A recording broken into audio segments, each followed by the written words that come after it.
Process to obtain a Department of Labor certificate for work visa. In 2014, the DHA decided to update the immigration regulations and made major changes which affected many foreign nationals. One of the changes was how to apply for a general work visa. Previously, candidates or employers had to place an advert in a local newspaper, obtain their SAQA certificate, and lastly apply for a salary benchmarking certificate.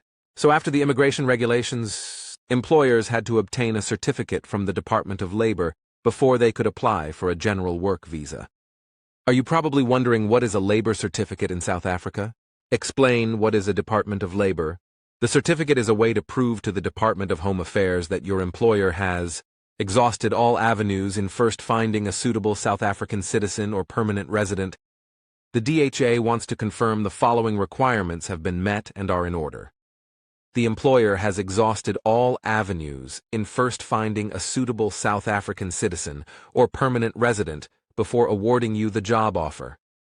You have the necessary experience and qualifications for the position advertised. The salary and benefits offered to you by the employer are not inferior to the average salary and benefits of SA citizens in a similar role. Your contract of employment must stipulate your employment conditions, which are signed both by you and your employer and are in line with the labor standards of SA. Your contract should be conditional upon your visa being approved. So which visas does this apply to? 1. General work visa. 2. Corporate visas. 3. Renewing your existing general work visa. 4. Changing from a temporary residence visa to a general work visa. How to get a labor certificate. The new process. It is noted that the foreign applicant cannot complete this process and that your employer should complete this process. So what are the steps your employer needs to take? The employer must complete a DEL, Department of Employment and Labor registration form.